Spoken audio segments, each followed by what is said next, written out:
Good afternoon, ladies and gentlemen. You are watching Equinox Television. We are broadcasting live from Cameroon's economic capital city, Douala. It is a midday edition of the news and the bilingual edition. The first part is in the French language with Julien Bert-Bissay. Julien Bert-Bissay, good afternoon. Bon après-midi à vous, Formi Armstrong Sanda. Mesdames et messieurs, bon après-midi à toutes et à tous et bienvenue aux 12h sur Equinox Télévision. L'insécurité gagne du terrain au marché central de Douala. Les occupants de cet espace marchand, terrorisés au quotidien par des agressions et le phénomène de pickpocket, dénoncent le laxisme des autorités compétentes. Ne sachant plus où mettre la tête, ils disent s'organiser pour leur sécurité. D'autres précisions dans ce reportage de Cédric Chouna et Eric Fopoussi. Au marché central de Douala, malgré de multiples cris de détresse, le risque de se faire dépouiller ou agresser physiquement est toujours présent. Le phénomène est même en nette augmentation. Commerçants et clients sont à bout de souffle. Il y a une recrudescence du grand banditisme dans les espaces marchands où les commerçants se font poignarder, se font agresser à l'arme blanche. Nous avons une intermittence des brigands de quartier. Des brigands, certains je crois sortiraient même de ceux qui ont été graciés récemment par le chef de l'État. Ils entrent dans le marché avec des armes blanches, ils entrent de magasin en magasin, ils agressent les commerçants, ils agressent les clients. On se faisait arracher les téléphones, les portefeuilles. La sécurité n'est pas encore vraiment ça. Parce qu'à tout moment, on est toujours en train de fuir les bandits qui s'infiltrent là et tout le reste. Cette insécurité modifie les habitudes des clients et met les commerçants dans une situation de stress permanent. Une dame qui sort de sa maison pour venir faire ses achats, dès qu'elle arrive, elle se confronte à ces brigands de grand chemin. On lui sort un poignard, on arrache son sac à main. Et à l'intérieur, il y a tout ce que vous connaissez. Vous verrez tout simplement que nous avons certains clients que quand nous leur demandons, par exemple, de venir au marché central, ils préfèrent que nous nous déplaçons vers leurs positions respectives. Tout simplement parce que le client se sent en insécurité. Lui-même, le commerçant, il n'est pas en sécurité. Imaginez-vous que je sois assis dans mon magasin et que je parvienne à obtenir une petite recette journalière. Si ces grands messieurs viennent au cours d'une soirée et ils me l'arrachent, franchement, c'est comme si je travaille pour eux. Pourtant, une somme de 2000 francs CFA est collectée mensuellement auprès de chaque boutique pour la sécurité. L'incompréhension domine chez ces commerçants qui accusent le régisseur du marché. Les commerçants n'en ont pas trop compris comment est-ce que la recrudescence du grand banditisme se fait croissant dans les espaces marchands, alors même que chaque mois, ils sont en train d'être dépouillés de 2000 francs par les régisseurs et que cet argent-là, bien évidemment, après investigation, n'est pas reversé dans les caisses, n'est pas considéré comme un denier public ou reversé dans les caisses de l'État. Donc c'est des fonds propres, bruts, privés, qui doivent servir normalement à encadrer l'activité commerçante, à sécuriser davantage les commerçants, à permettre aux commerçants quand même de pouvoir exercer leur activité dans une certaine quiétude. Exaspérés par ce climat d'insécurité, les commerçants s'organisent pour trouver des solutions. Nous sommes en train de mettre en place un système de comité de défense. Bien évidemment, nous sommes aussi en train de réfléchir, le syndicat, comment est-ce que nouer un partenariat avec bien évidemment les forces de maintien de l'ordre pour avoir des patrouilles en civil dans le marché de façon récurrente. À la mairie de la ville, une source proche du cabinet du super-maire confie qu'un nouveau recrutement de jeunes Camerounais dans la police municipale est envisagé pour pallier aux problèmes d'insécurité dans tous les marchés relevant de son ressort. Retardé du fait de la pandémie du coronavirus, le nouvel exécutif municipal de la localité de Bioura dans le Nion-Ekele a pris fonction. Le maire et ses conseillers municipaux disent avoir pris la pleine mesure des défis qui les attendent. D'autres précisions dans ce reportage de Joël Niem et Gizogo. Alors que la menace de la Covid-19 avait ajourné l'installation des maires dans le Nion-Ekele, ceux-ci entrent enfin en fonction, comme c'est le cas dans l'arrondissement de Bioura. J'ai vu une petite cérémonie très grande à la dimension de ce Bioura et son maire et ses populations et ses élus peuvent faire. Seule inquiétude était si, avec ces populations qui sont sorties massivement, on allait respecter les mesures barrières. J'ose le dire, ça a été respecté presque à 99%. Le peu qui restait, c'est de la part de ceux qui ignorent le menace que pose cette pandémie. Venant aux responsabilités de l'exécutif de la mairie, le préfet lui rappelle ses obligations. J'ai rappelé à ceux qui sont aujourd'hui élus comme conseillers maires, adjoints au maire, les engagements qu'ils avaient pris auprès des électeurs avant d'être élus. et de penser à ne pas se limiter à ces engagements, mais utiliser ces engagements et la réalisation de leur premier mandat pour encore faire plus pour la population qui a besoin d'être développée. Une feuille de route à laquelle souscrit le maire tout en rappelant sa volonté de consolider les acquis. Nous nous sommes inscrits dans le processus de grandes opportunités. Et ces opportunités s'ouvrent à la commune de Biwa à partir de ce qui appartient déjà au bilan. Le bilan et les encouragements que nous avons reçus nous amènent à continuer et à procéder pour toutes les opportunités qui sont offertes à notre commune. C'est dans ce sens que nous allons poursuivre l'œuvre que nous avons commencée il y a de cela 3 mandats. En précisant le contexte de la décentralisation, l'édile promet plus d'ouverture. Je suis à la tête d'un conseil municipal qui n'est pas comme les autres, puisqu'il y a la décentralisation, les comités locaux, et nous serons donc de plus en plus à l'écoute de ces comités de concertation pour le bien-être des 10 villages. Bien que le département d'Union Ekele ait été submergé par la vague PCRN lors des municipales, la commune de Biwa est restée sous le giron du RDPC.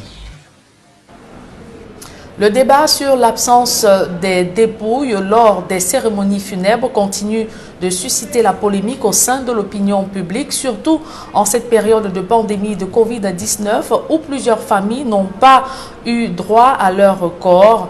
Dans le reportage qui va suivre, le psychologue et clinicien Kala Tchefa apporte d'amples informations. D'autres précisions dans ce reportage de Joël Essengaï Guizoro. Comment dans les drames comme ceux de Mbanga Pongo, Ezeka ou encore avec la Covid-19 s'y prendre pour faire le deuil sans le corps? Selon le docteur Christophe Kalachefa, psychologue clinicien, l'approche de Sigmund Freud sur le deuil est peu appropriée. Il se trouve que dans le cas de Mbanga Pongo, le fait que les victimes n'aient pas vu le corps, il y avait là un problème différent de celui que Freud a traité, c'est-à-dire que au-delà du deuil d'avoir perdu l'être cher, il se trouvait une nouvelle problématique de deuil concernant le corps. On se trouvait en présence d'un double deuil. Fort de ce constat, le psychologue soutient qu'une démarche plus pertinente encore pour arriver à la résilience en période de deuil est nécessaire. Pour les catastrophes similaires telles que la catastrophe ferroviaire des ECA et le Covid-19 qui nous cerne aujourd'hui, il est bon que les uns et les autres soient instruits pour pouvoir savoir comment s'y prendre devant cette situation assez originale en ce qui concerne la perte d'un être cher. Plus concrètement, il doit être question, d'après le docteur Christophe Kala-Tchefa, de mettre l'accent sur le deuxième deuil, l'absence de corps qui se présente comme un blocage du premier deuil, à savoir la disparition simplement de l'être cher. Par 7 ans de Covid-19 et après Mbanga Pongo et Ezeka, il y a bien là des conseils utiles pour arriver à faire son deuil. Quel avenir pour le livre à l'ère du numérique? Des bibliothèques se vident de plus en plus au profit des nouvelles technologies de l'information et de la communication. Des jeunes s'adonnent de moins en moins à la lecture, s'éloignant ainsi du savoir. Les acteurs du monde culturel et associatif de la ville de Tiang cherchent des voies et moyens pour y remédier. Les éleveurs et agriculteurs de la région du Nord ils peuvent désormais booster leur production en difficulté depuis des années du fait de l'absence de la bonne logistique. Ces acteurs du secteur agropastoral viennent de recevoir de l'État un appui financier leur permettant de rectifier le tir. On voit tout cela dans ce reportage de Olivier Tsefo, Sylvestre Zangaou. D'importants cheptels et des éleveurs déterminés dans la région du Nord, où exercent également de nombreux agriculteurs. Dans cette partie du septentrion, les acteurs de ces secteurs d'activité travaillent pour ravitailler le marché national.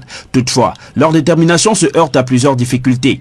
L'absence des magasins de stockage pour sécuriser la production, les moulins et les étables pour le bétail. Le ministère de l'élevage et celui de l'agriculture ont décidé de voler à leur secours en leur apportant des appuis financiers pour surmonter leurs difficultés. C'est l'aboutissement de tout un processus qui a commencé depuis la demande du conseil par ces producteurs jusqu'à la sélection de leurs projets et la convention. Aujourd'hui, nous avons remis à ces profils de la région, de 4 départements de la région du Nord, des chèques pour qu'ils puissent aller réaliser leurs projets d'investissement productif. Ces financements viennent renforcer la détermination des producteurs agro-pastoraux de la région du Nord. Cet argent nous servira à acheter nos bœufs que nous allons donc cultiver de grandes surfaces avec. Cet argent pourra également nous aider à acheter nos pulvérisateurs et nos charrues. L'accroissement de la production agro-pastorale dans la région du Nord va également dépendre de la mutualisation des efforts des éleveurs et des agriculteurs. Ce reportage de Sylvestre Hippolyte Zangao met un terme à la première partie de ce journal. La seconde est en langue anglaise avec vous, Formi Armstrong Sanda. Good day once again. Once again, good day, Julien Bedbisa. Ladies and gentlemen, good day. Thanks for joining us in the second segment of news in the English language. Insecurity remains a major problem to traders and buyers of the Douala Central Market. They say it is a common thing to find yourself robbed on broad daylight in that part of the economic capital city. Traders, in a bid to protect themselves, have come up with what they qualify as a task force. These days, they have been robbed on daily basis, despite the fact that they contribute money every month for their security. More in the upcoming report. Despite multiple distress calls from traders and buyers of the Douala Central Market, the risk of getting robbed by armed bandits on broad daylight at the Douala Central Market remains very high. Une recrudescence du grand banditisme dans les espaces marchands où les traders at the market say having a young man appear in front of you with a knife, a shotgun or a razor blade to demand your belongings is a daily occurrence in the market. Ils entrent dans le marché avec des armes blanches. They do not understand the rising increase in armed robbery in the market, whereas each trader contributes the sum of 2,000 francs CFA monthly to the market master for security purposes. Chaque mois, ils sont en train d'être dépouillés de 2000 francs par les régisseurs. Helpless, tired and frustrated, traders of the Douala Central Market have constituted a self-defense task force. They want to take their defense from the young men of the underworld into their hands. And several other localities suffering underdevelopment as a result of the armed conflict in Fundong, a subdivision of the Boyo in the northwest region of Cameroon, will now have reasons to smile. This is as a result of the half completion of the main road linking those localities to the main town Fundong. Mbostela tells us that it is a project of the Fundong Council in partnership with the Ministry of the Economy, Planning and Regional Developments of the Republic of Cameroon. Her report. 3-year-old Rainatu Salamatu has been sick. She and her family live along the Isebandia Road in the Fundong municipality. The communities were linked by footpaths. If you there like bulls, man, if we know if climb even horse go this side, only na for food. If say sick man come for compare with the car now for head with the worker. The 7-kilometer stretch of road has been a nightmare to farmers in particular. First time where you will be the take on from the road here, bike be the struggle for your own way 1 and 5,000. Many of we people don't throw our farms there because of the difficulties for go work and then transport them. This is the present state of the road.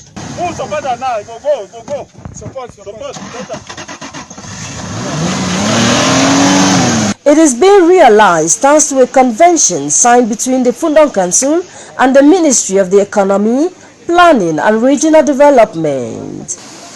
Work is being carried out by the inhabitants of the area using local tools like hoes, cutlasses, diggers and spades. At the site, no one is giving up yet despite repeated attacks by gunmen believed to be the separatist fighters. First week we enter for the job, I be work at least 3 weeks. Inside the work, I already put 2 pig there. Last month, the project been make my picking for most Southwest Retriever. So we as it enter, if no be zero, I not forget 10,000 for take from Bingo Hospital. 3 months into the 6-month project worth over 300 million francs CFA, Denise Awondang, Mayor of Fundong, visits the road and evaluates the work done so far. Yeah, this project was to alleviate the sufferings of those who are working in the area that is being opened. you see that the population is suffering, whether in crisis or out of crisis. The first phase was the bush clearing and the general opening of the roads right to the end. That work has been done, and we are tackling the bridge now. We think that if the next phase comes, we will build all the hydraulic structures that are involved, and we are also going to laterite all the bad spots that we have seen on the road. It is often said that where a road passes, development follows. The smiles on these faces is a translation of the joy within, an indication there is hope life will be better when the road is completed. Inhabitants of Bankim in the Mayo Banyo division of the Adamawa region of Cameroon say their locality has been abandoned by officials of the electricity production and distribution company in Cameroon. They indicate that the locality has been for over 3 months without electricity, and that has adversely affected their economic activities. More in the following report. Electric poles and electric energy installation in Bankim, Mayo Banyo division of the Adamawa region of Cameroon, today only serves as decoration, as the town has been without electricity for over 3 months. In this part of Cameroon, economic and some social activities have been paralyzed by the long and unending blackout. Describing the situation, inhabitants of Bankim say they live a veritable nightmare. They consider adopting other sources of energy supply like solar energy and the use of standby generators, but not everyone can afford or maintain a standby generator. À Bankim, nous souffrons parce que nous n'avons pas la lumière. Few standby generator owners too complain of the difficulties in maintaining. Those using generators for businesses say the profit margin is at near zero, and they struggle to break even is their new business target. Et si vous avez un revenu de 1500 soit 2000, vous voyez comment ça. The standby generators are also used to charge phones for people to pay, but the risk of losing a client's phone is a major challenge according to operators. These and other major problems rocking Bankim in the Mayo Banyo division were paid immediate attention by the new municipal council executives of the Bankim council during their installation ceremony. Journalists, public administrators, politicians, elites of the Libialem division, friends, joint family members of late Martin Kemanyang, publisher of the Post newspaper, to say goodbye and pay homage to the fallen media guru in Limbe, chieftain of the Fako division of the southwest region of Cameroon over the weekend. It should be noted that the publisher died some weeks ago and of course was buried in Limbe over the weekend. The highly attended ceremony also saw the presence of our southwest regional chieftain correspondent Derek Jato. His report. The exit of the son of Mbek and Njelefa Kemanyang brought who is who to Limbe. The media bulb went off last June 18, 2020. Chief Fuanyi Kemanyang Paul many testify that from March 8, 1959, when he cried his first, to June 18, 2020, when he breathed his last, he has been at the summit of many of his engagements.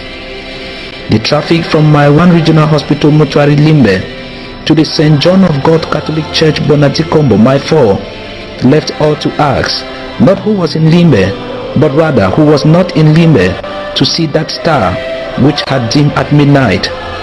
From government ministers, traditional rulers, the civil society, politicians, colleagues and well-wishers, they all came to be ambassadors of his legacy. A go-getter journalist.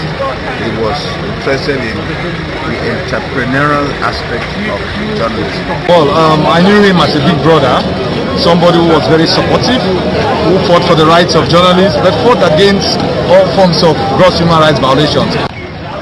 It is painful to talk about it today because the loss is huge, and it is going to be very difficult to look at life without Chief Kemanyang. And His Grace Andrew Nkeya, Archbishop of the Bamenda Diocese, officiated the ceremony himself at the level of the church. with young journalists, the only thing I can tell you to learn from the Chief Fonyi, Mr. Paul Kemayang, is that always stand for truth. Don't manipulate information to your advantage.